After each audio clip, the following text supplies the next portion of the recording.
नहीं नहीं, ये तो ऐसी बस कल वाली, लाइट्स ओपन ही रहने दें।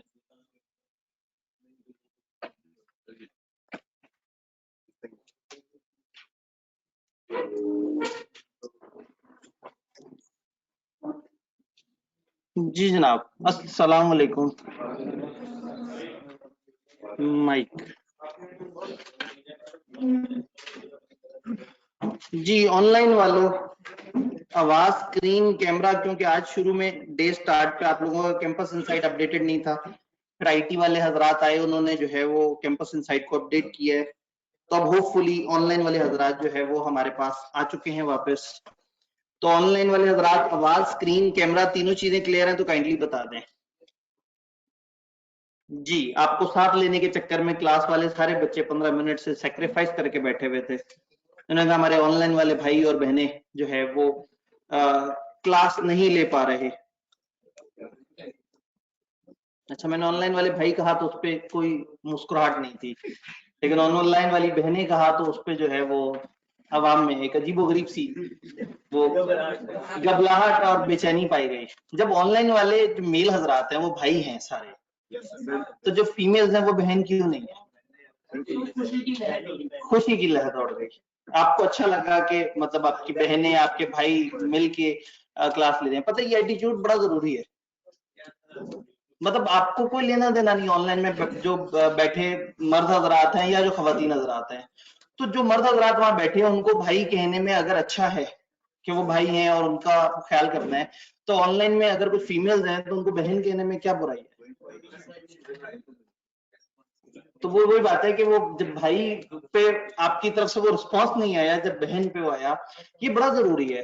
पता है हमारी भी तो बहन कहीं ना कहीं कोई ना कोई क्लास ले रही होगी, उसके बारे में भी अगर ये कहा जा रहा हो कि वो बहन है, तो मेरे ख्याल में एक माशरती तौर पे ओवरऑल हमें इस चीज को एक्सेप्ट कर लेना चाहिए कि मतलब थोड़ा डिसेंसी होनी चाहिए इन सारी चीजों में। जी, तो पॉइंट यही है कि आप लोगों ने जो है वो थोड़ा सा तहजीब और तमद्दुन का मुजाहिरा करना है, और एज अ ह्यूमन बीइंग कल को आप फर्म में जाएंगे, आपके साथ फीमेल ट्रेनिंग स्टूडेंट्स होंगी, कल को आप प्रोफेशनल लाइफ में जॉब कर रहे होंगे, आपके इर्द गिर्द कुछ फीमेल्स होंगी जो कि वो भी वर्किंग प्रोफेशन में होंगी, तो ऐसे में ये बड़ा सबसे सेफ और सबसे अच्छा ऑप्शन है कि आप उनको भी वही एहतराम की नजर से देखें जिस तरह से आप अपने भाइयों को देखते हैं। पता है मतलब अपने आप को साफ करना सबसे आसान है। पूरे माशरे को हम बुरा कहते रहे क्योंकि माशरा हम सारे इंडिविजुअल से मिलके बना है। तो अगर हम सब अपने तौर पे अपनी नजरों को साफ रखें, हम लोग अपने तौर पे एक अदब और एहतराम का दर्जा दें जो फीमेल्स हैं उनको भी, तो ऑटोमेटिकली माशरा साफ होगा और कल को इसका इम्पैक्ट हमारी बहनों को, हमारी बीवियों को, हमारी बेटियों तक भी पहुंचेगा। तो थोड़ा सा मतलब इसमें ना हम सबको माशरती तौर पे ओवरऑल अपनी थोड़ी सी इस्लाह करनी है, अपनी अप्रोच थोड़ी सी पॉजिटिव रखनी है। ऑल्दो हम लॉ पढ़ने इकट्ठे हुए हुए, आपको बातें अजीब सी लग रही होंगी, लेकिन this is good. Some time जो है ना इस पे सोच लेना चाहिए कि इसमें कोई बुराई नहीं है, और इससे माशरा बेहतरी की तरफ जाता है, तनज़्ज़ुली की तरफ नहीं जाता। जब आप हर जेंडर को, हर किसी को उसका ड्यू रिगार्ड देते हैं ना, तो उससे ऑटोमेटिकली चीजें इंप्रूव होती है। ले जी, कहानी को आगे बढ़ाते हैं। ऑनलाइन वाले हजरात, सर क्या कोई इंसिडेंस हुआ? लें जी भाई, एक अलग दुनिया में। असल में मैंने ऑनलाइन वाले भाई और बहन कहा तो उसके बाद जो है वो क्लास में एक बेचैनी मुझे नजर आई, तो इसलिए मैं उसको वो कर रहा था कि ये एक अच्छी बात है। तो पता नहीं आप लोग इसको क्यों।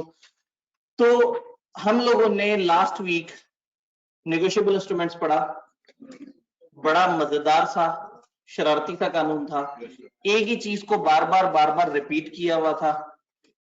टेक्निकली हमें प्रोमिसरी नोट और बिल ऑफ एक्सचेंज जिस दिन समझ आ गया उस दिन सारी कहानी इजी हो गई थी, और उसके लिए हमने बाबे की कहानी यूज की थी। देन हम थोड़ा सा आगे बढ़े, चेक के ऊपर बात की, चेक के बेसिक एसेंशियल्स वगैरह आप लोगों ने देखे, और मैंने इसके ऊपर आपको क्रॉसिंग और जो क्लियरिंग और जो ओवर द काउंटर है इसका पूरा प्रोसेस समझाने की कोशिश की थी। आपकी किताब में कहीं भी ये प्रोसेस एक्सप्लेन नहीं है, लेकिन ये प्रोसेस आपको बताना इसलिए जरूरी था कि आपको पता लग जाए। चेक के अंदर आगे कुछ वर्ड्स ऐसे आएंगे जिसमें आप परेशान होंगे कि ये वर्ड इस तरह से क्यों है, इसका ये मतलब क्यों है। तो जब ये सारी चीजें हमें समझ आ गई हैं तो हमारे लिए वो थोड़ा सा आसान हो जाएगा। छोटा सा मासूम सा चैप्टर है, ज्यादा लंबा चौड़ा नहीं है, और खासतौर पे नेगोशिएबल इंस्ट्रूमेंट्स की अंडरस्टैंडिंग के बाद ये बहुत ज्यादा साइंस नहीं है। लास्ट डे हम लोगों ने फ्राइडे को सिर्फ वो वाला प्रोसेस पढ़ा है, ऐसे ही है, क्लियरिंग और ओवर द काउंटर वाला। और उससे पहले हमने एसेंशियल देखे थे, जो कि हमें कोई नई चीज नजर नहीं आई, सिर्फ दो चीजें डिफरेंट होती हैं चेक में बिल ऑफ एक्सचेंज से, हमने उसको समझने की कोशिश की थी। मुझे बताइए उस प्रोसेस में कोई सवाल है तो बताएं। उस प्रोसेस में एक भाई का सवाल, पिछले चैप्टर नेगोशिएबल इंस्ट्रूमेंट से सवाल है, पूछ ले चले। ओहो, अच्छा पास पेपर्स की बात कर रहे हैं, ठीक है, आते हैं इसकी तरफ। इस वीक के एंड पे ना मेरा प्लान है कि अब हम पास पेपर्स की तरफ आए। हम लोगों के दो जोन में सिलेबस डिवाइड हुआ है, कॉन्ट्रैक्ट एक्ट है जिसमें 9 चैप्टर्स हैं, और एक अदर लॉज है। एक वैसे छोटा सा वो भी है, चैप्टर 1 भी है। कुछ चैप्टर्स ऐसे जहां से रटे वाले सवाल हैं, कुछ चैप्टर्स हैं जहां लॉजिकल सवाल हैं। हमने पार्टनरशिप में एक दो चैप्टर्स के सवाल देखने की कोशिश की थी। अभी हम जब ये वाला पोर्शन खत्म होगा तो हम कोशिश करेंगे कि जो चैप्टर 1 और ये जो चैप्टर 14-15 है इसके पास पेपर देखें। 16, 17, 18 में पास पेपर है ही नहीं। इससे क्या होगा, हम एक ट्रैक पे चल पड़ेंगे। फिर जब हम रिवीजन कर रहे होंगे, कॉन्ट्रैक्ट एक्ट पूरा पढ़ रहे होंगे पोस्ट रिजल्ट वाले बच्चों के साथ, तो हम साथ साथ हर चैप्टर के पास पेपर भी देखते चले जाएंगे। क्योंकि शुरू में अभी सिलेबस बिल्ड हो रहा था, उस वक्त किताब भी सही से ACAP की नहीं आई हुई थी, उसमें भी बार बार चेंजेस वगैरह हो रही थी, तो इसलिए हम शुरू में पास पेपर्स को थोड़ा सा होल्ड करते चले गए थे। तो अब हम पास पेपर्स को साथ साथ लेके चलेंगे, लेकिन अभी थोड़ा सा इसको डिस्कस करते हैं, और ऑनवर्ड जो है वो by the end of session हमारी ख्वाहिश ये होगी कि हमारे पास पेपर्स भी सारे के सारे डिस्कस हुए जाए इंशाल्लाह। जी, चेक से रिलेटेड, चेक के प्रोसेस से रिलेटेड, ओवर द काउंटर के अल्फाज क्लियर है, क्लियरिंग के अल्फाज क्लियर है। क्लियरिंग में एक बैंक दूसरे बैंक को पैसे देता है, इंसान को पैसे नहीं देता, और ओवर द काउंटर में इंसान को पैसे देता है। ओवर द काउंटर के लिए किस बैंक के पास जाना होता है? जिस बैंक में अकाउंट है उसका, जो ड्रॉर जिस बैंक का है, उस बैंक के पास हमने जाना है और उसको कहना है भाई आप हमें कैश कर दें। और क्लियरिंग के लिए किसके पास जाएं? अपने बैंक के पास। मेरे पास चेक पड़ा हुआ है, मैंने किसी से पेमेंट ली है, मैं अपने बैंक को जाके चेक दूंगा, वो बैंक ड्रॉर के बैंक से पैसे कलेक्ट करके मेरे अकाउंट में डलवा देगा, क्रेडिट कर देगा। अब वो उनका मसला है, मैं चेक जमा कराने के 2-3 दिन बाद मेरे अकाउंट में पैसे पहुंच जाएंगे। वो जो प्रोसेस है उसको हम क्लियरिंग कहते हैं, जिसमें एक बैंक दूसरे बैंक से जाके पैसे मांगता है। अब या तो वो फिजिकल पैसे देगा या वो ऑनलाइन एक दूसरे के साथ एडजस्टमेंट कर लेंगे। तो ये चीजें हम लोगों ने पढ़ी थी। ऑनलाइन में कोई सवाल? जी एक मिनट, ओए बेचारा ने दुखी होके कहा सर हम ऑनलाइन वालों को पास पेपर के वीडियो लेक्चर मिलेंगे कॉन्ट्रैक्ट तक के। जी बिल्कुल, वो आपका राइट है, वो आपको मिलेगा। ठीक है जी, ये बात हम नोट कर लेते हैं। हम नोट कर लेते हैं कि हम पास पेपर्स की जब इन्हें वो करवाएं, सवाल कराएं, तो वो हम इनको ऑनलाइन वालों को भी दे देंगे कॉन्ट्रैक्ट के। ठीक है, ये आपका हमने पॉइंट नोट कर लिया, इंतजामिया के पास मैंने मजीद इंदराज भी करा दिया है। सर कॉन्ट्रैक्ट तक दोबारा कब स्टार्ट करना है? नेक्स्ट वीक इंशाल्लाह।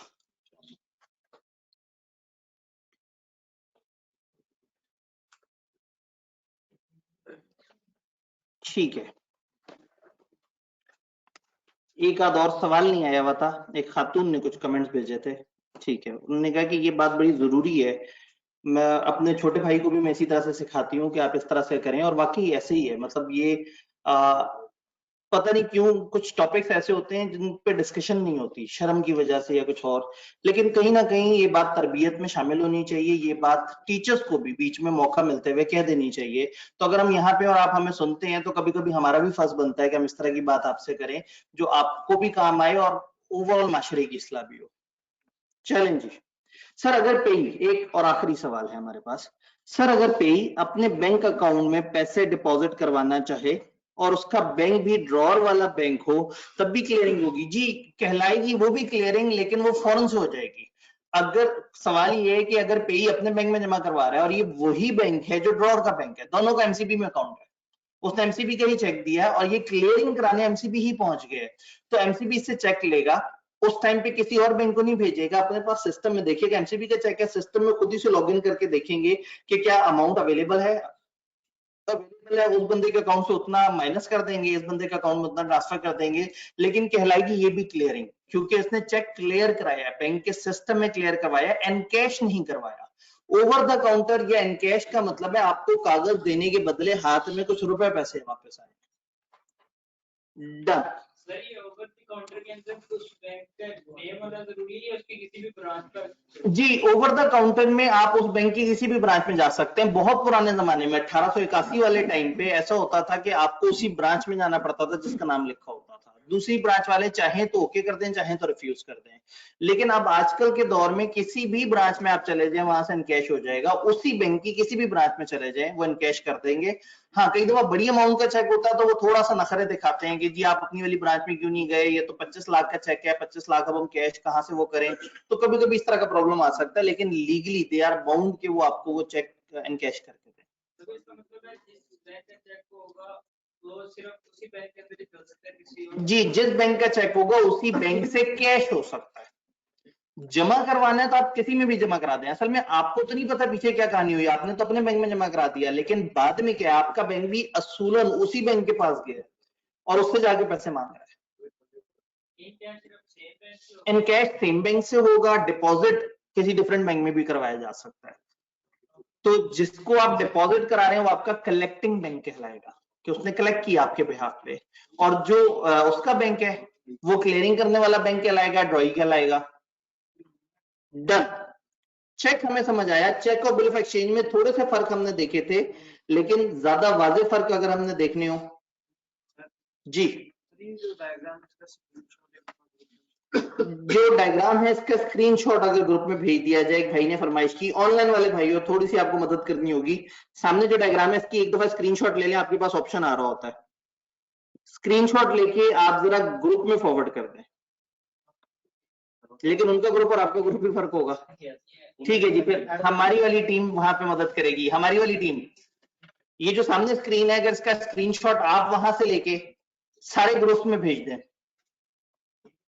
ठीक हो गया जी, मामला हल हो गया। अब सारे मतलब सारे फिजिकल ऑनलाइन ठीक हो गए।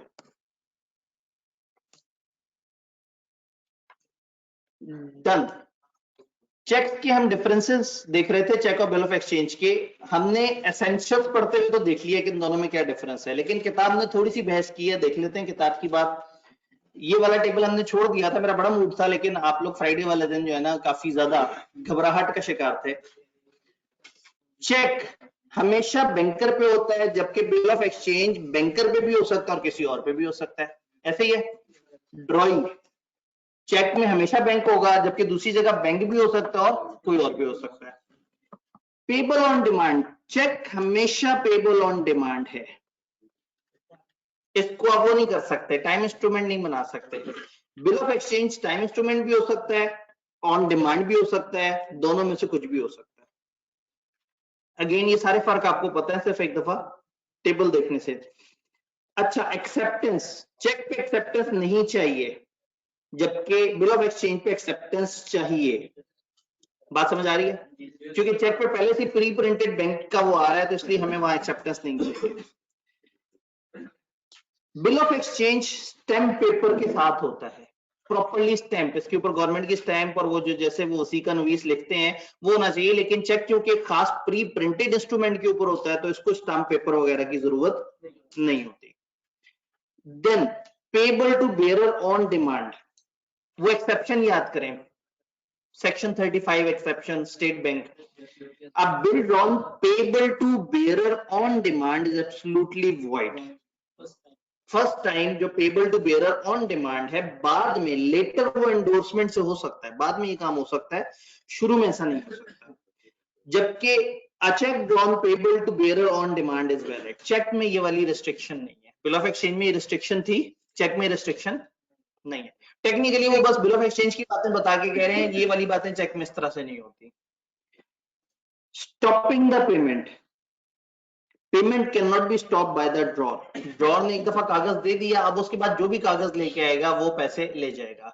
चेक में कई दफा क्या होता है, एक बंदे को अगर पता लग जाए उसका चेक चोरी हो गया, ये एक बंदे को पता लग जाए, आपने किसी बंदे को पेमेंट की थी, आगे से उसने आपके साथ फ्रॉड किया और आपको ये पता है उसने चेक अभी तक जमा नहीं कराया, आप बैंक को कॉल करके उन्हें कह सकते हैं मेरा चेक नंबर फलाना आप लोगों ने इनकैश नहीं करना, आप अपनी पेमेंट को स्टॉप करा सकते हैं, रुकवा सकते हैं।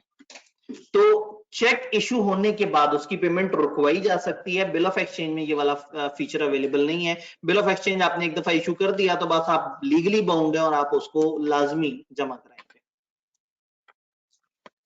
Then crossing, bill of exchange cross नहीं हो सकता जबकि चेक क्रॉस हो सकता है। कुछ याद है? Yes sir. दो लाइन लगाते हैं। देखिए बिल ऑफ एक्सचेंज में जो मजाक था ही नहीं ना कि या इनकैश करा लें या अपने बैंक में जमा करा लें, वो तो हमेशा इनकैश होता है। तो उसमें तो फीचर ही यही की है कि वो दिखाएगा, बिल ऑफ एक्सचेंज वाला बंदा असल बंदे के पास आएगा, ड्रॉई के पास पैसे मांगेगा, वो नहीं देगा तो ड्रॉर के पास चला जाएगा। चेक के अंदर हमने देखा था कि दो तरीके के फीचर हैं, डिपॉजिट भी हो सकता है, कैश भी हो सकता है। तो चेक के ऊपर अगर हम क्रॉस कर दें, चेक की हम क्रॉसिंग कर दें, तो फिर चेक सिर्फ बैंक में जमा हो सकता है, कैश नहीं हो सकता।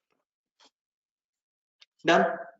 क्रॉसिंग के ऊपर डिटेल हमने पढ़नी है। अब मुझे बताएं इरादा क्या?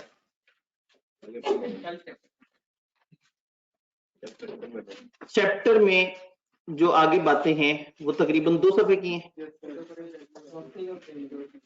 उसमें भी 1 सफ़े पे टेबल बना हुआ है, तो खत्म कर दें, फिर फड़का फड़कू के रख देते हैं, हो जाए। आज फिर आप तैयार बैठे, कितने अरसे से हमने कुछ अच्छा नहीं पढ़ा। फ्राइडे को भी ऐसे ही बस वो सारा समझा था, आखिरी थर्सडे वाले दिन हमने जरा ज्यादा पढ़ाई की थी, वो भी ज्यादा थोड़ी थी, बीच बीच में से थोड़ी सी चीजें थी। हो जाए जी सर, कंप्लीट द चैप्टर। भाई की तरफ से फाइनल इंस्ट्रक्शंस आ गई, उन्होंने कहा सर पढ़ा दें। नहीं ये भाई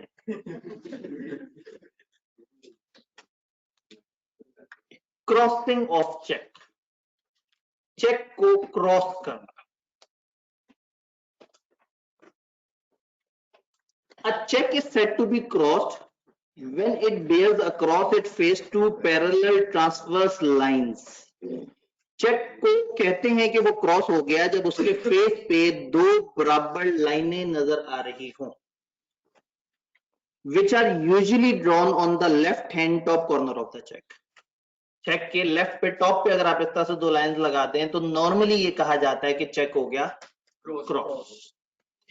purpose of crossing is to direct the drawee, banker को ये हुक्म दे रहे हैं। क्रॉसिंग का मतलब है आप अपने बैंकर को कुछ कह रहे हैं, क्या कह रहे हैं? टू पे द अमाउंट, कि ये अमाउंट आपने पे करनी है, किसको? ओनली टू अ बैंकर, किसी इंसान को कैश नहीं देना। जब आप क्रॉस कर देंगे तो ये सिर्फ बैंक में जमा हो सकता है, यानी कि पेई का बैंक ड्रॉई से आके पैसे मांगेगा। तो बैंक से पैसे मांगते हैं क्लियरिंग में, इंसान बैंक से कब पैसे मांगता है? ओवर द काउंटर में, इनकैशमेंट में। तो चेक को क्रॉस करने का आसान तर्जुमा हुआ कि आपने उसमें से ओवर द काउंटर का फीचर छीन लिया।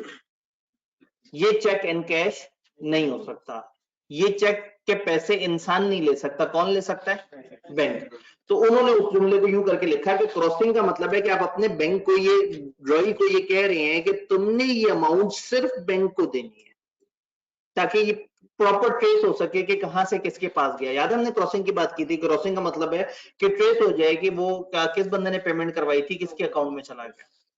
तो क्रॉसिंग का मतलब है चेक में से वो फीचर छीन लेना जिससे वो ओवर द काउंटर होता था, अब ये चेक सिर्फ बैंक में जमा हो सकता है। डन? क्रॉसिंग की 3-4 तरह की किस्में, छोटी छोटी सी आसान सी। जनरल क्रॉसिंग, जनरल क्रॉसिंग, ये जो मैंने आपको बात बताई थी ना, इस तरह से करके डबल लाइंस लगा दें, ये जनरल क्रॉसिंग होती है। जनरल क्रॉसिंग का मतलब है जो नॉर्मल क्रॉसिंग है कि आपने इंस्ट्रूमेंट पकड़ा, उस पे डबल लाइंस लगा दी। कई दफा आप डबल लाइंस के बीच में एंड कंपनी लिख देते हैं, एंड कंपनी, यहां आपने दरमियान में लिख दिया एंड कंपनी। और कई दफा ये नहीं भी लिखते, आप दो लाइंस लगा दें या दो लाइंस के दरमियान में एंड कंपनी लिख दें, आप इनमें से कुछ भी करें। यहाँ पे दो कॉलम है, पहला कॉलम बता रहे ये वाली क्रॉसिंग कैसे होगी। क्रॉसिंग का क्या नाम है? जनरल क्रॉसिंग, सादा वाली क्रॉसिंग।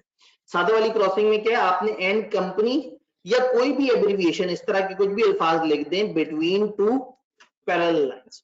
मजे की बात है आप ये नहीं भी लिखेंगे तो भी जनरल क्रॉसिंग है, मतलब डबल लाइंस लगा दें और बीच में कुछ ना लिखें, या डबल लाइंस लगा के एंड कंपनी लिख दें, या इस तरह के कोई अल्फाज लिखें तो ये जनरल क्रॉसिंग बन जाएगी।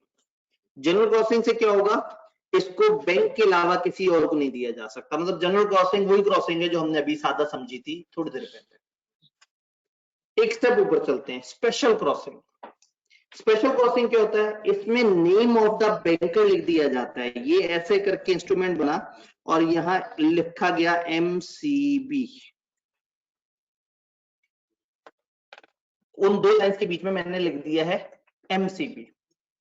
फॉर एग्जाम्पल, मैंने एक शख्स को पेमेंट करनी थी और उससे मैंने पूछा, मैंने कहा अभी तुम्हारा बैंक अकाउंट कौन सा है?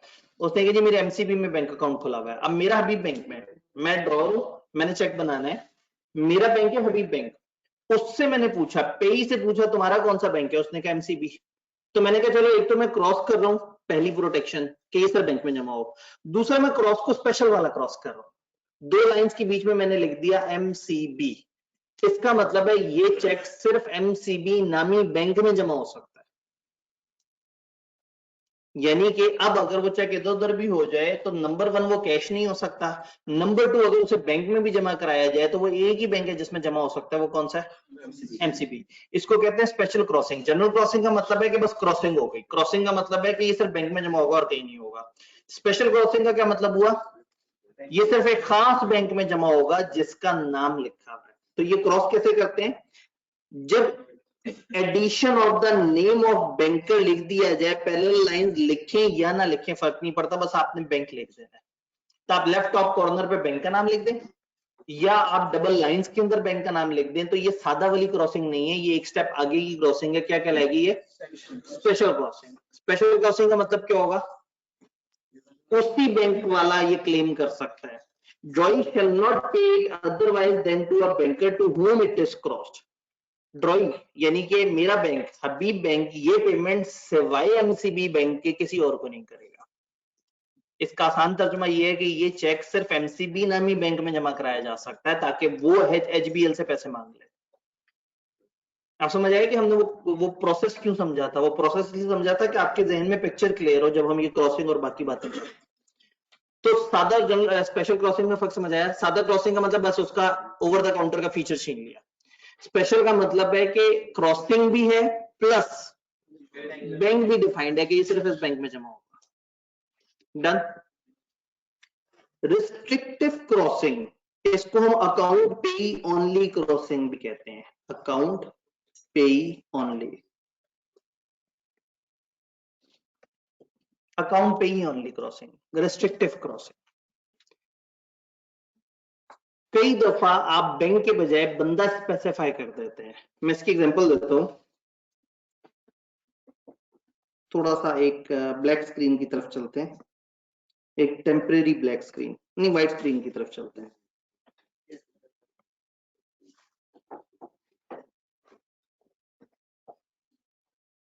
ये एक चेक है, यहां पे लिखा हुआ है पे, खाली जगह छोड़ी हुई है, इंग्लिश में लिखने का मार्जिन है, साइन शाइन का मार्जिन है, बैंक की बातें लिखी हुई हैं वगैरह वगैरह, डेट शेट वो सारा कुछ आ रहा है। यहाँ पे मैंने किसी से पेमेंट मांगनी थी, उसने कहा हाँ जी मैं आपको पेमेंट कर देता हूँ। मैंने कहा अगर वो चेक मेरे से इधर उधर हो गया तो कहीं कोई और ना जमा करा ले। उसने कहा जी क्रॉस कर देता हूँ। अच्छा क्रॉस तो वो कर देगा, स्टिल कोई भी बैंक में तो जमा करा सकता है। अब कोई भी बैंक में तो कोई भी जमा करा सकता है। क्रॉस का ये मतलब तो नहीं कि जमा नहीं हो सकता, इसका मतलब है कैश नहीं हो सकता। तो अगर कोई चोर अपने बैंक में जमा करा दे तो करा तो सकता ही है। स्पेशल क्रॉसिंग से क्या होगा, मैं कहूंगा बस मेरा बैंक मेंशन हो तो ठीक है, कोई ऐसा चोर जिसका मेरे बैंक में अकाउंट है या मेरे बैंक में अकाउंट खुलवा के उसमें जमा करा देगा। तो मैं कहता हूँ कि नहीं, इसको ऐसा क्रॉस कर दो कि बस मेरे अलावा कोई ना जमा करा सके। वो कहेगा अच्छा आप अपना पूरा नाम बताएं। मैं जी पूरा नाम सुने अगर आप हिम्मत कर सकते हैं। असल में मैं इस वक्त ना स्क्रीन को टच भी नहीं करना चाह रही, स्क्रीन गायब हो जाएगी। चलें देख लेते हैं। सैयद आतिफ हसन आबदी। अब इतना बड़ा नाम लिख के और यहाँ पे आप डबल लाइंस लगा दें और लिख दें अकाउंट पेई ओनली। तो ये वाला चेक न सिर्फ क्रॉस हुआ है बल्कि इन नाम के साथ क्रॉस हो गया है। अगर ये चेक किसी को मिलता है और उसका नाम एग्जैक्टली सैयद आतिफ हसन आब्दी पूरा का पूरा ये नाम होगा, तो बस सिर्फ वो शख्स अपने बैंक अकाउंट में जमा करा सकता है। कई दफा मुझे होता है कि लोग अगर कोई पेमेंट वगैरह करते हैं तो चेक पे लिख देते हैं आतिफ आब्दी और अकाउंट पे ही ओनली क्रॉसिंग भी कर देते हैं एहतियातन, तो पता लगता है मेरे ही अपना बैंक रिसीव करने से इनकार कर देता है। वो कहते हैं ये कौन साहब है, आपका तो शनाख्ती कार्ड पे जो नाम है वो सैयद आतिफ हसन आब्दी है। तो अकाउंट पे ही ओनली क्रॉसिंग रिस्ट्रिक्टिव क्रॉसिंग कहलाती है। इससे आप पे जिसका आपने नाम मेंशन किया ना उसके साथ जोड़ देते हैं चेक को कि बस ये चेक सिर्फ और सिर्फ ये वाले भाई साहब के अकाउंट में जमा हो। तो ये ना सिर्फ क्रॉस हो गया बल्कि ये क्रॉस एक इंसान के नाम के साथ हो गया। अब ये चेक सिर्फ और सिर्फ एग्जैक्टली ये नाम रखने वाला अगर कोई और चोरी करता है तो वो अपने पास जमा करा सकता है। छोटे नामों में मसला होता है, जैसे उमर फारूक बड़ा कॉमन नाम है, अली हैदर बड़ा कॉमन नाम है, तो मुख्तलिफ ऐसे नाम होते हैं जो जरा काफी ज्यादा कॉमन होते हैं, तो उसमें फिर ये अकाउंट पे ही ओनली क्रॉसिंग से भी बहुत ज्यादा फर्क नहीं होता कि आपको बहुत सारे लोग उस नाम के मिलते जुलते मिल जाते हैं। तो ऐसे में अगर शनाख्ती कार्ड पे एक बड़ा नाम हो तो बैंक वाले क्या करते हैं, जब आप बैंक अकाउंट खुलवाने जाएं तो कोशिश करते हैं कि आपके शनाख्ती कार्ड का फुल नाम रखें, क्योंकि वो नॉर्मली कास्ट और इस तरह से वो सारी चीजें मिला के एक प्रॉपर नाम होता है। तो अकाउंट पे ही ओनली क्रॉसिंग समझ आ रही है। ये चेक सिर्फ बैंक में जमा हो सकता है और ये चेक सिर्फ वो शख्स बैंक में डाल सकता है जिसका नाम है सैयद आतिफ हसन आब्दी, पूरा का पूरा ये नाम, स्पेलिंग भी यही। जी जी बिल्कुल। ऐसे में अब जब आप जमा करा रहे हैं ना, तो देखें आप कहाँ जमा करा रहे हैं, आप एक बैंक में जमा करा रहे हैं, बैंक में आपका अकाउंट खुला हुआ है, वो अकाउंट जो खुला हुआ होगा तो बैंक वालों ने आपसे आईडी कार्ड लेके और तभी वो बैंक आपका अकाउंट ओपन किया होगा। बैंक वाले ये देखेगा कि आपके बैंक अकाउंट का टाइटल क्या यही है सैयद आतिफ हसन आब्दी, तो जो भी नाम जिसके साथ उन्होंने मुख्तस किया हुआ होगा वो सेम मैच करना चाहिए। तो अकाउंट टाइटल भी वही होता है जो आपके एनआईसी, कभी कभी आप उसको चेंज कराते हैं, अदरवाइज उनके पास ऑलरेडी आपके एनआईसी है, उन्होंने सिर्फ ये देखना है कि ये क्या मिस्टर सैयद आतिफ हसन आब्दी पूरा यही नाम लिखा आ रहा है जो चेक पे आ रहा है तो वो अकाउंट में डाल सकते हैं। अदरवाइज अगर बैंक ने नाम मैच ना करता हो और अकाउंट पे ही ओनली क्रॉसिंग हुई हुई है तो बैंक ने गफलत की है, बैंक ने गलत किया। अजान अजान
जी अकाउंट पे ही समझ आई, अंग्रेजी देखते हैं इसकी।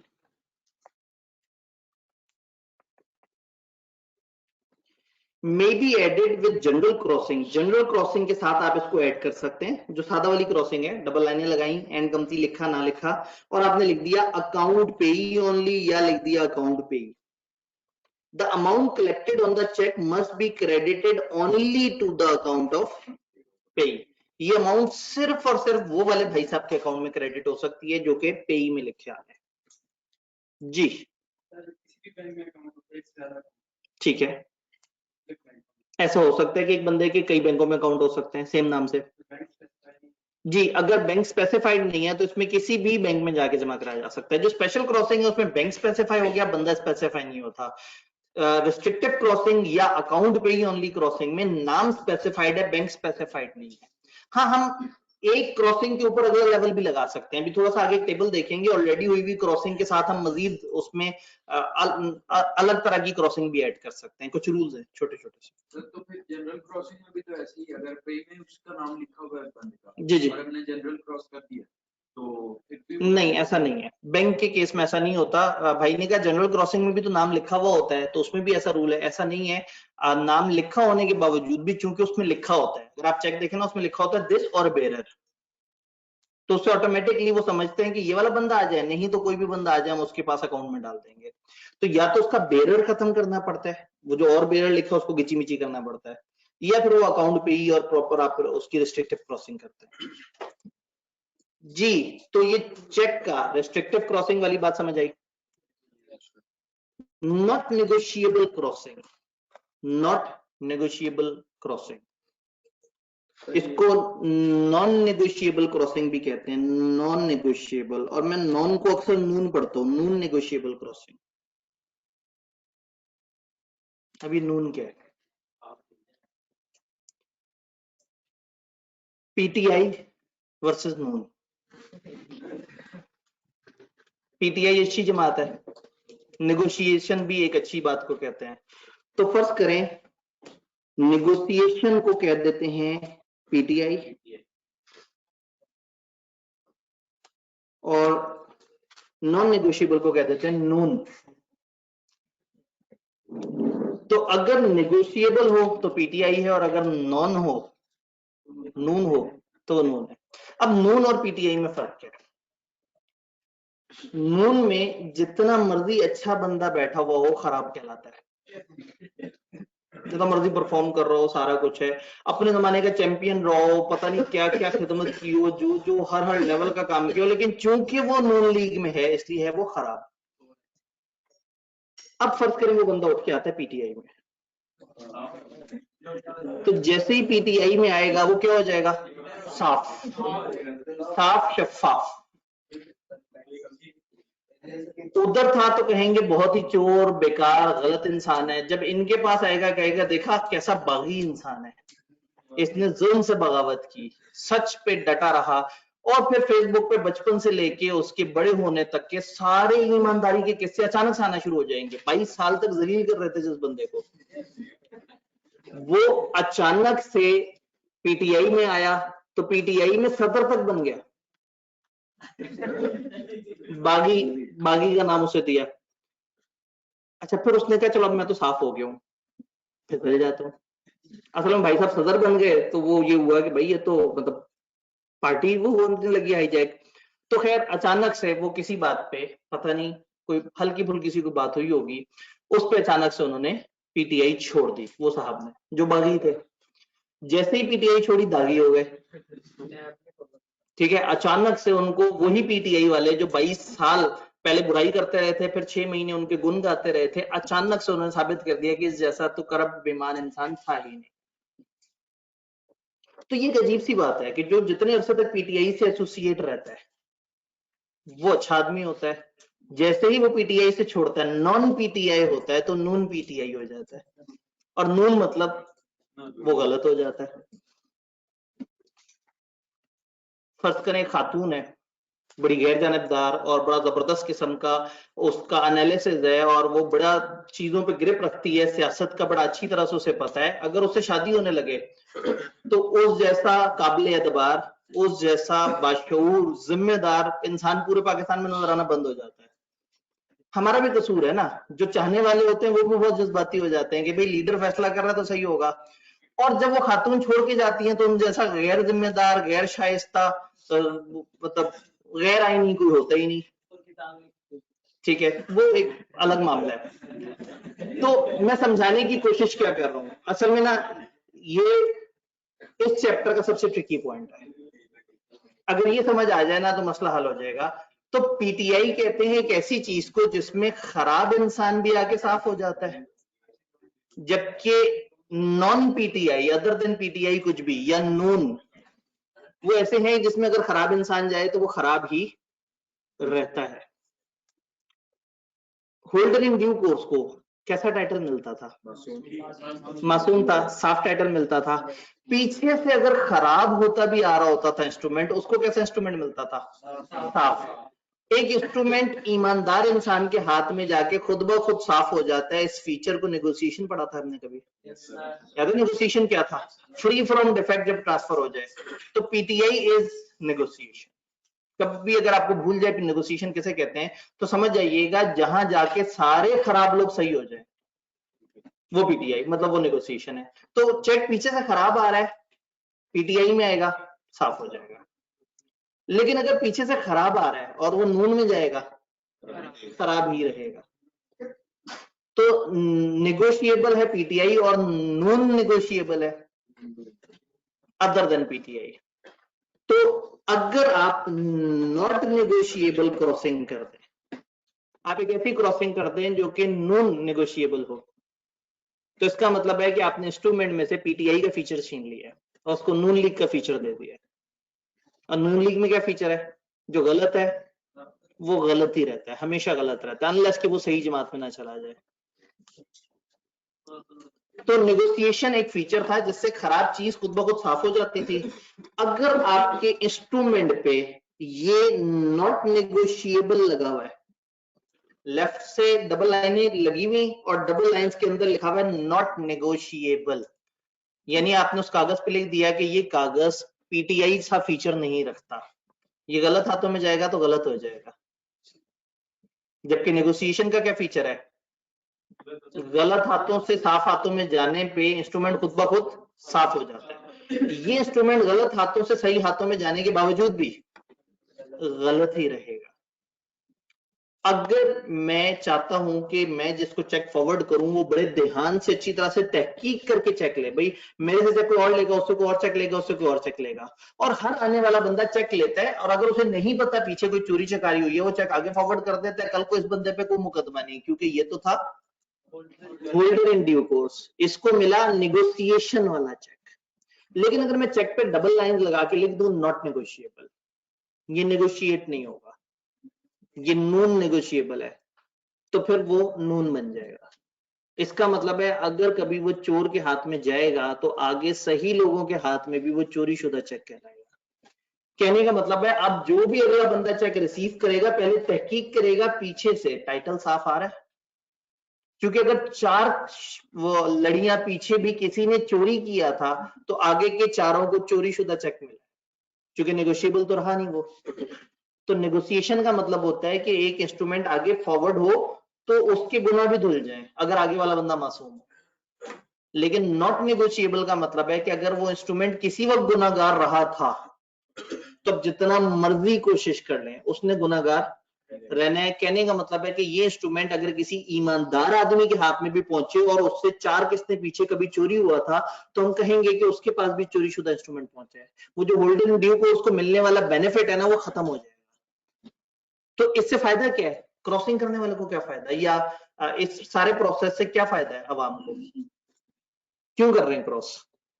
क्यों उसका ये फीचर छीन रहा है? कोई भी चोर पैसे नहीं दिए। ताकि कोई भी चोर पैसे ना निकलवा सके। हम इसलिए कर रहे हैं ताकि हर बंदा जब भी कोई चोर आगे फॉरवर्ड भी करे ना तो अगला बंदा पहले तहकीक करे और हो सकता है चोर को पकड़ ले। तो ऐसा इंस्ट्रूमेंट जो साफ हो जाता है, पहले खराब था और अब एक मासूम आदमी के हाथ में साफ हो गया, वो नेगोशिएबल इंस्ट्रूमेंट कहलाता है। और आपने जब चेक पे डबल लाइनें लगा के नॉट नेगोशिएबल कर दिया तो आपने तो नेगोशिएबल इंस्ट्रूमेंट की डेफिनेशन से निकाल दिया इसे उठा के। और नेगोशिएबल इंस्ट्रूमेंट क्या था? वो जो नेगोशिएशन पे साफ हो जाता था। तो ये साफ आदमी के हाथ में भी पहुंचेगा तो ये खराब होगा, तो ऐसे में हर बंदे को बहुत तहकीक करनी पड़ेगी कि उसके पास इंस्ट्रूमेंट कौन सा आ रहा है। डन?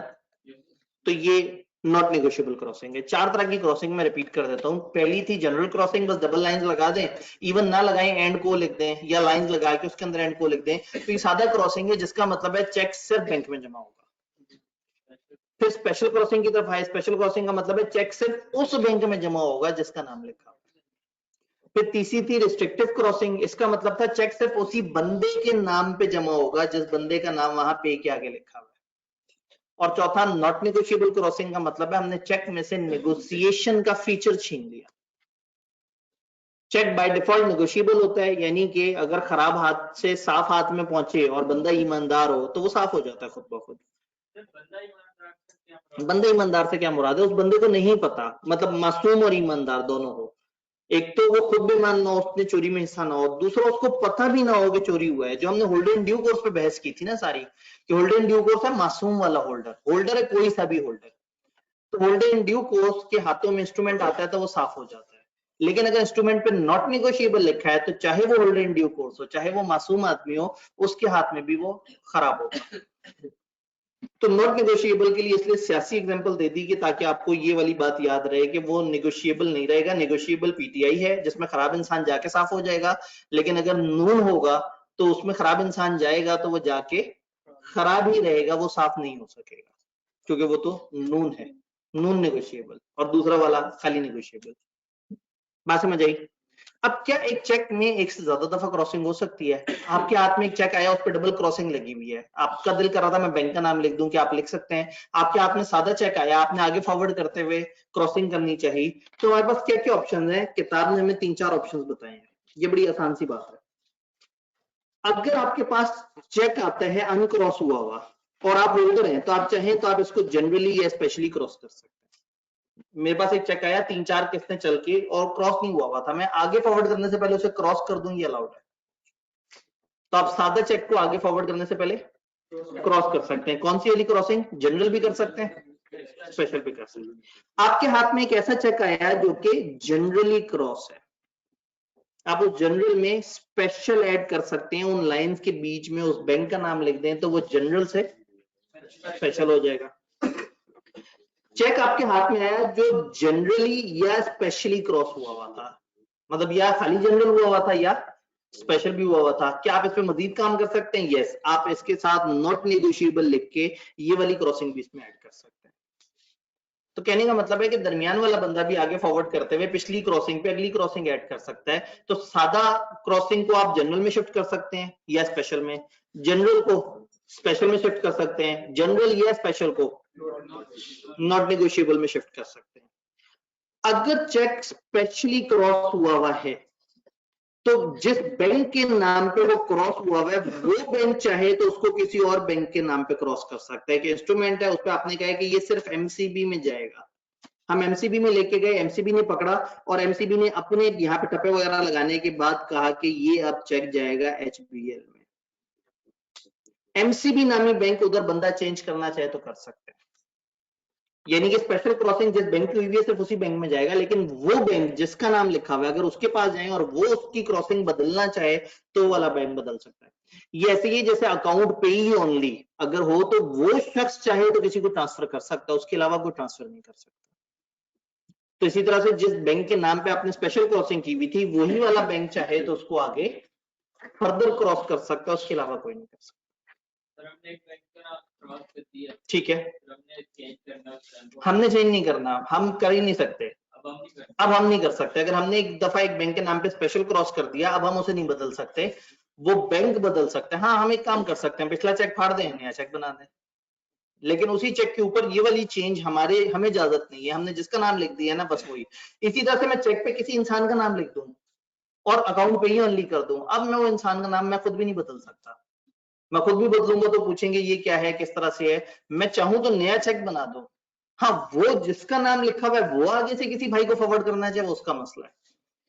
तो कहने का मतलब है स्पेशल क्रॉसिंग से आप एक बैंक को राइट दे देते हैं, ये तुम्हारा है। एक से ज्यादा बैंक की हो सकती है जी, एक से ज्यादा बैंकों की स्पेशल क्रॉसिंग हो सकती है, नहीं हो सकती, इसकी कुछ एक्सेप्शंस है, कुछ केस में हो सकती है, नॉर्मली एक होता है, लेकिन एक से ज्यादा के केस में फिर उस बैंक का इन्वॉल्व होना जरूरी होता है जिसका नाम पहला लिखा है, वो फिर आगे से उसमें मजीद नाम लिख सकता है। तो ये चौथी बात, banker to whom it is crossed may cross it specially to another bank for collection, कि वो उसको एक और बैंक को क्रॉस कर सकते हैं कि हाँ भाई अब आप इसे कलेक्ट कर सकते हैं। तो कहने का मतलब है कि क्रॉसिंग और क्रॉसिंग में ये आगे के एक चेक इशू होने के बाद फर्दर क्रॉस हो सकता है या नहीं हो सकता। सर लास्ट क्वेश्चन, एमसीबी का चेक एचबीएल वाले एनकैश कर सकते हैं? नहीं, एनकैश सिर्फ वही बैंक करेगा जिस बैंक से इशू हुआ है। अगर तो चेक के ऊपर नाम आ रहा है किसी बैंक का डबल लाइंस के साथ, तो इसका मतलब है उसका तो वैसे ही कैश करने का फीचर खत्म हो गया, वो तब जाएगा ही बैंक में। तो बैंक से एनकैश तब हो सकता है जब एक प्लेन चेक हो विदाउट क्रॉसिंग, अगर उस पर क्रॉसिंग आ गई तो अब कैश वाला ऑप्शन खत्म हो गया, अब जमा सिर्फ बैंक में होना है। अगर खुदा ना खास्ता स्पेशल क्रॉसिंग हुई तो उसी बैंक में जमा होना है जिसका नाम आ रहा है। जी जी तीसरे वाले केस पे अगर चेक क्रॉस है स्पेशली, ठीक है वहां पे उन्होंने बैंक का नाम तो लिखा होगा। जी, अगर चेक क्रॉस है तीसरे वाले केस में तो उन्होंने बैंक का नाम लिखा होगा। हाँ, इसको आगे नेगोशिएबल तो उसको काटना पड़ेगा। नहीं नहीं, उसके साथ मतलब वही डबल लाइंस के अंदर लिखा हुआ है, नीचे करके या साइड पे करके नॉट नेगोशिएबल लिख दें, क्योंकि नॉट नेगोशिएबल जरूरी नहीं कि लाइंस के अंदर हो। ये सारी चीजें जरूरी नहीं कि हमेशा लाइंस के अंदर हो, लेकिन टिपिकली ना एक रवायत सी बन गई है कि लोग इसको इसी तरह से कंसिडर करते हैं कि उस पर डबल लाइंस लगी हुई है। जो अनक्रॉस चेक ये भी किसी बैंक में जमा हो सकता है। जी, अनक्रॉस चेक में दोनों ऑप्शन मौजूद हैं, कैश भी हो सकता है, बैंक में जमा भी हो सकता है। उन ऑप्शन में से एक छिन जाती है अगर वो क्रॉस हो जाए। वो कौन सी छिनती है? एनकैश। एनकैश है सादा इंग्लिश का वर्ड, इनकी जबान में ओवर द काउंटर, बैंकिंग के लॉ की जबान में over the counter. Sir not negotiable repeat कर दें। नॉट नेगोशिएबल क्रॉसिंग में क्या होता है कि अगर एक चेक पे मैंने नॉट नेगोशिएबल लिख दिया, अब वो चेक अगर आगे जिस भी बंदे के हाथ में गया, हम हमेशा अज्यूम करेंगे कि उसने पीछे तहकीक की होगी और पीछे के लोगों में कोई भी एक भी चोर निकला तो ये सब के सब लोग जिन तक चेक पहुंचा है सबके सब चोर काउंट होंगे, सबके सब गलत काउंट होंगे, ये साफ नहीं हो सकेंगे चाहे ये मासूम ही क्यों ना हो। क्योंकि उसमें जब नॉट नेगोशिएबल लिखा था तो उस मासूम आदमी को चाहिए था कि पहले तहकीक करता कि कहीं चोरी शुदा तो चेक नहीं है मेरे पास, क्योंकि बैड टाइटल आगे जाके बैड ही रहेगा अगर नॉट नेगोशिएबल क्रॉसिंग हो, और अगर सादा इंस्ट्रूमेंट हो तो बैड टाइटल आगे जाके गुड हो जाता है मासूम आदमी के हाथ में। जी, अगर जब वो चोरी शुदा है या बैड टाइटल है और वो अगर ओरिजिनल बंदे के पास पहुंचे कि भाई मुझे पेमेंट कर दो, ओरिजिनल बंदा के नहीं मुझे तो डाउट है तुमने तो चोरी किया होगा, और पुलिस इन्वॉल्व हो जाए, अदालत इन्वॉल्व हो जाए, तो ये बंदा चाहे मासूम था ये चोर की डेफिनेशन में आ जाएगा क्योंकि नॉट नेगोशिएबल लिखा हुआ है। तो पीछे से एक दफा भी गलत हो गया ना इंस्ट्रूमेंट तो एंड तक गलत रहेगा अगर उसके ऊपर ये ब्लॉक लगा हुआ है कि ये नेगोशिएट नहीं हो सकता। अदरवाइज नॉर्मल रूल ये है कि बीच में 3-4 दफा बेशक खराब हाथों में गुजरो, अगर अगला हाथ साफ था और मासूम था तो इंस्ट्रूमेंट ऑटोमेटिकली आगे जाते जाते खुद ब खुद साफ हो चुका है। और आगे फिर अगर वो किसी डिफेक्टिव टाइटल के साथ आ रहे तो आगे ट्रांसफर कैसे होगा? जी, डिफेक्टिव टाइटल के साथ आ रहा है तो ट्रांसफर कैसे होगा? भाई चोरी शुदा चेक, मैंने चेक लिखा, इंसान का नाम नहीं लिखा, मैंने कहा पे इतने रुपए, यहां रख दिया, यहां से कोई उठा के ले गया, टेक्निकली वो बंदा इस वक्त उसका असल मालिक तो नहीं है, लीगल राइट नहीं रखता, उसने तो चोरी की है, उसने आगे किसी को ट्रांसफर कर दिया, जिसको ट्रांसफर किया उसको बड़ा कम ही ये पता होगा कि चोरी शुदा है और ना उसको जिम्मे तहकीक करना है। पिछला बंदा चोर भी है तो वो अगर ईमानदार है और मासूम है, उसे नहीं पता पीछे चोरी शुदा है, तो वो उसके हाथ से दोबारा साफ हो जाएगा। लेकिन नॉट नेगोशिएबल हुआ तो ये खराब ही रहेगा, यानी तमाम लोग फिर चोर काउंट होंगे और इन लोगों को शायद अपना हक नहीं मिलेगा पेमेंट का। जिसके पास कैश आकर चेक देगा नॉट जी जी, पेमेंट तो ले नहीं सकता ना ट्रांसफर, बिल्कुल वो पेमेंट भी नहीं ले सकेगा, ट्रांसफर भी नहीं ले सकेगा जिसके एंड पे हाथ में पहुंचा, और फिर पीछे वालों को पकड़ भी नहीं सकेगा, क्योंकि जिस वक्त हमने उसे मौका दिया था कि तुम चेक रिसीव करने से पहले तहकीक कर लेना, उसने तो तहकीक ही नहीं की। मतलब ये नॉट नेगोशिएबल के अल्फाज ना अलर्ट कर देते हैं कि देख लो तहकीक ना की ना तुम रुल जाओ। बाकी केस में तो ऐसा नहीं होता, आप चेक पकड़ते हैं आगे फॉरवर्ड कर देते हैं ना, बैंक इतनी ज्यादा तहकीक करता है। जी, अब सवाल एक बहुत अहम सवाल, ये कैसे पता लगेगा कि चोरी का है, ये कैसे पता लगेगा कि किस तरह से है? हम अगर वाकई तहकीक करना चाहें तो हम ओरिजिनल बंदे से पूछ सकते हैं आपने किसको फॉरवर्ड किया था, ओरिजिनल बंदे के साइन तो आ रहे हैं ना, बादशाह का तो पता ही लग जाता है ना, और आगे की एंडोर्समेंट्स भी नजर आ रही होंगी। तो अगर हम वाकई ही एहतियातन तहकीक करना चाहते हैं तो दरमियान की जितने भी एंडोर्सी हैं हम उनको एक दफा वेरीफाई कर लें कि वाकई सही तरीके से आया या नहीं आया। जी जी, होल्डर के हाथ में अगर एक खराब इंस्ट्रूमेंट आता है और उसे पता है कि वो खराब है फिर वो सू नहीं कर सकता, अगर उसे पता है। और अगर ये होल्डर हुआ होल्डर इन ड्यू कोर्स, इन दोनों में बस फर्क क्या होता है? मासूमियत का। होल्डर इन ड्यू कोर्स का मतलब है जो मासूम है, उसके हाथ में इंस्ट्रूमेंट आया, वो समझता है वो साफ है, उसको पीछे की गड़बड़ का नहीं पता, तो उसके हाथ में ऑटोमेटिकली गुड टाइटल आता है। इस गुड टाइटल पूरे चैप्टर में मेरी असम्पशन ये है कि खराब टाइटल आगे जाके साफ हो जाता है अगर बंदा मासूम हो। इस एक पॉइंट में हम एक्सेप्शन पढ़ रहे हैं कि अगर चेक के ऊपर नॉट नेगोशिएबल क्रॉसिंग हो गई तो फिर क्या होगा उसके साथ। ये नॉट नेगोशिएबल सिर्फ चेक्स के लिए, ये सिर्फ चेक के लिए, इस वक्त हम सिर्फ चेक के चैप्टर को पढ़ रहे हैं। अब हम जितनी भी बातें कर रहे हैं वो सिर्फ चेक के हवाले से कर रहे हैं। अब एक छोटी छोटी सी मजे मजे की बात है, 2-2 3-3 लाइंस की, सिंपल सी डिस्कशन, क्रॉसिंग समझ आ गई? क्रॉसिंग समझ आ गई। देख लेते हैं छोटी छोटी बातें जितनी पढ़ी गई, सारी पढ़ी गई तो सारी पढ़ लेंगे। नॉट नेग्लिजिबल की रीडिंग नहीं हुई, और अगर उस पर निशान भी दिखा दूं मैं, ठीक है, लेफ्ट साइड पे निशान है, भाई ने सही कहा, राइट साइड की हमने रीडिंग नहीं की, लेफ्ट पे हमने वो कर लिया था, नॉट नेगोशिएबल। भाई का क्लेम सही था, ये लें जी, सही क्लेम था। जब गलत बात है तो हमने मान ली। अ holder with a defective title cannot give a good title to subsequent holder। एक बुरा टाइटल आगे जाके अच्छा नहीं हो सकता। It does not restrict the further transferability। हम ये नहीं कह रहे कि ये इंस्ट्रूमेंट आगे फॉरवर्ड नहीं हो सकता, करो फॉरवर्ड, जितने मर्जी चोरों को फॉरवर्ड करो, जो मर्जी करो, जैसे मर्जी करो। हमने चेक को ट्रांसफर होने से मना नहीं किया, हमने क्या किया, it only takes away main feature of negotiability. वो जो नेगोशिएशन का फीचर होता था ना, और नेगोशिएशन की डेफिनेशन याद है, एक ऐसा transfer which is free from defects. तो उन्होंने कहा कि ये हमने इसमें ट्रांसफर करने की ऑप्शन मना नहीं की, हमने इसमें से नेगोशिएशन का फीचर छीन लिया है, और negotiation was free from defect, आगे ट्रांसफर जो हो रहा होता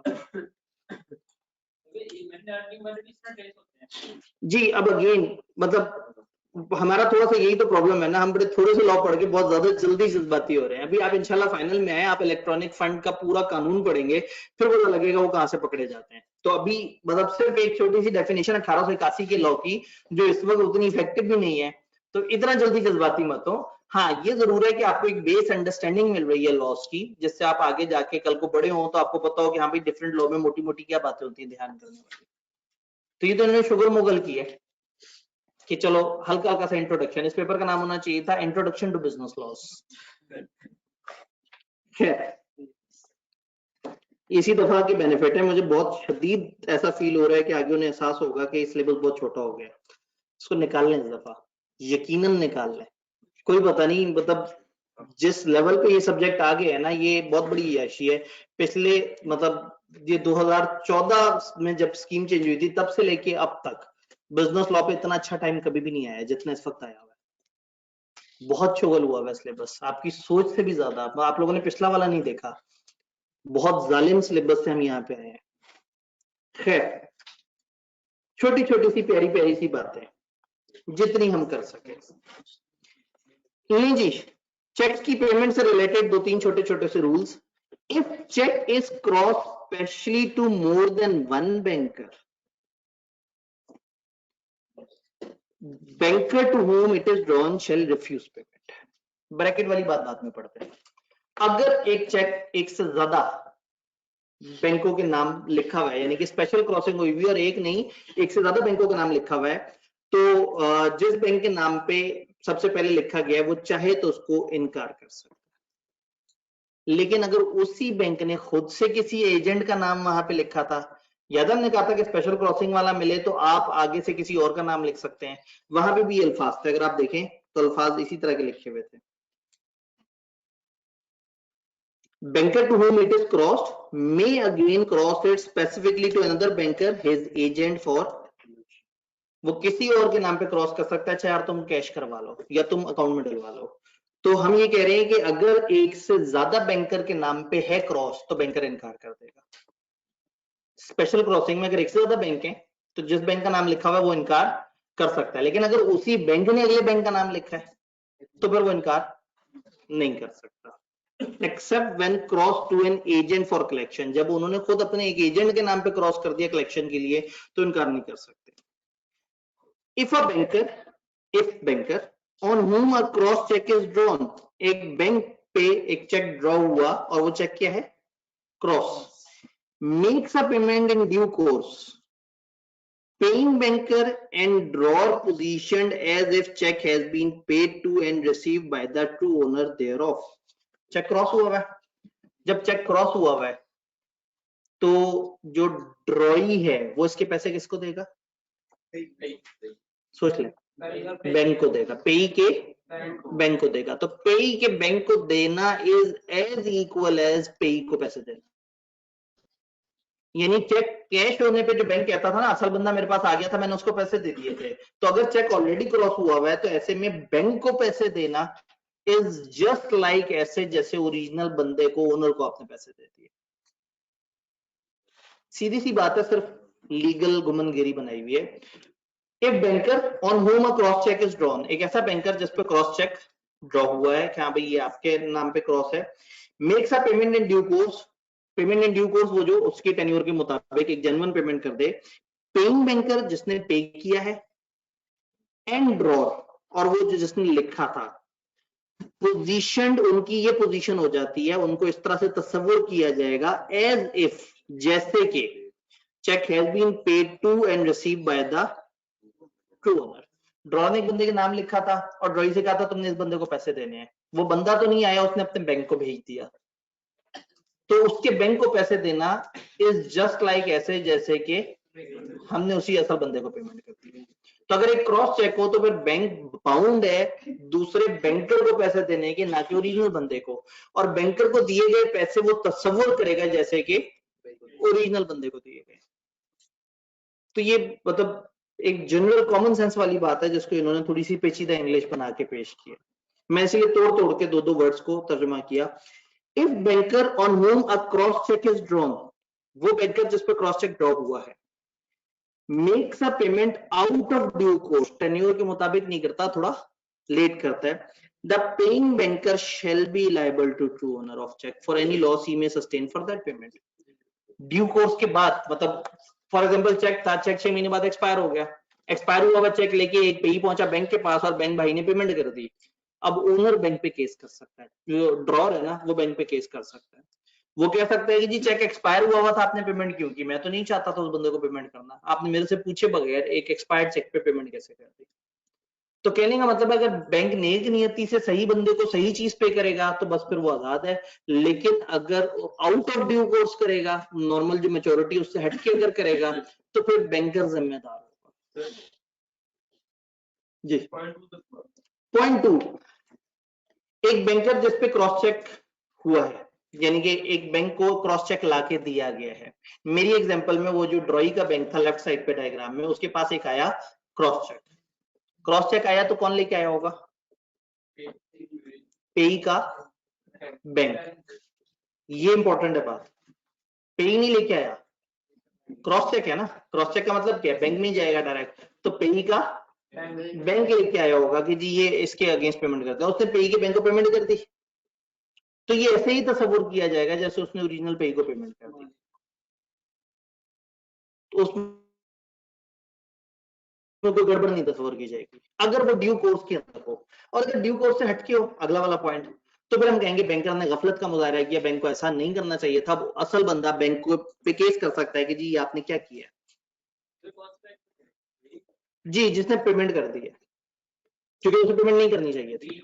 हाँ, इस वक्त हम कलेक्टिंग बैंक की बात नहीं कर रहे, इस वक्त हम ड्रॉई की बात कर रहे हैं, ये जितने भी पॉइंट्स है ना ये ड्रॉई के लिए है, ड्रॉर का बैंक जिसको हम ड्रॉई कहते थे, ये मैं ड्रॉर का बैंक भी लिख देता हूं ताकि आपको कंफ्यूजन ना हो, ड्रॉर का बैंक। नहीं जी, एक महीने का फर्स्ट पॉइंट दोबारा बता दें, उन्होंने कहा यही वाला पॉइंट अभी तक रिपीट नहीं हुआ, बाकी तो सारे रिपीट हो गए। If cheque is cross specially to more than one banker, एक चेक पे एक से ज्यादा क्रॉसिंग हुई है बैंकों के नाम की, तो क्या ऐसा पॉसिबल है, कब पॉसिबल होता है ऐसा, जब जिस बैंक के नाम पे पहली क्रॉसिंग हुई है वही आगे से किसी एजेंट को फॉर कलेक्शन क्रॉस कर दे, अगर तो वो मामला है फिर कोई मसला नहीं है, और अगर वो मामला नहीं है तो अगर एक चेक पे एक से ज्यादा क्रॉसिंग हुई है, स्पेशल एक से ज्यादा बैंकों का नाम लिखा हुआ है, तो इनकार कर सकता है ड्रॉई, वो कहता है ना भाई इस पे तो 2 नाम आ रहे हैं, मैं किसको पेमेंट करूं, ये नाम सीधा कराओ पहले। सर उसके बैंक के अलावा से कोई और दोबारा क्रॉसिंग कर नहीं है, बिल्कुल ऐसे ही है, बैंक किस तरह से कर नहीं सकता, लेकिन कोई कागज पकड़ के लिख के कह दे देखो कर दिया, लीगली नहीं कर सकता ना, कागज पे वैसे तो कोई भी कर सकता है, तो कोई भी अगर 2 बैंकों के नाम लिख के आपके पास आ जाएगी जी इसको वो कर दें, क्लियर कर दें, तो आप कहेंगे नहीं, ड्रॉई इनकार कर सकता है। ये तीनों ड्रॉई से रिलेटेड पॉइंट है कि ड्रॉई इनकार कर सकता है। इसी तरह से अगले जो पॉइंट्स हैं वो कलेक्टिंग बैंकर से रिलेटेड है। जी, ये भाई कुछ कहना चाहते सर हैं। अगर दोनों बैंक ही इनकार करते हैं तो फिर वो चेक वाइट हो जाएगा। हाँ, जाहिर है, असल में देखें इस वक्त इनकार किसने करना है, जिसने पे करना है, वो दो बैंक नहीं है। पे किसने करना है, ड्रॉई ने। इस वक्त ड्रॉई की बात हो रही है, नाम लिखे हुए दो और बैंकों के, ड्रॉई के पास आया, उसने कहा दो बैंकों के नाम क्यों लिखे, मैं नहीं कर रहा पे। हाँ, लेकिन अगर एक बैंक का नाम लिखो और उसने ही वहां अपना ठप्पा लगा के एक और बैंक का नाम लिखो तो फिर वो उसको कर देगा। तो इस वक्त ये पॉइंट्स बता रहे हैं कि ड्रॉई चेक के साथ क्या क्या कर सकते। डन, ठीक है। चूंकि ये पॉइंट जरा पेचीदा हो गए और आप लोगों की घबराहटें भी बढ़ती जाती हैं, तो कोई बात नहीं, हम यहाँ पे ब्रेक लगा सकते हैं क्योंकि समझ समझ के आगे चलना है। तो यहां तक बात क्लियर है। कल कहानी को इंशाल्लाह ताला यहीं से आगे बढ़ाते हैं, इसको खत्म करके चैप्टर 1 में एंट्री देते हैं, बल्कि इसको खत्म करके इसके पास पेपर भी देख लेंगे। फिर आप मुझे चैप्टर 1 में नहीं जाने देंगे, नहीं, पहले चैप्टर 1 में जाएंगे, आखिरी 5 मिनट में पास पेपर देखेंगे। ठीक हो गया जी, इंशाल्लाह ताला मिलते हैं। बच्चों ने घड़ी भी आगे करा दी है।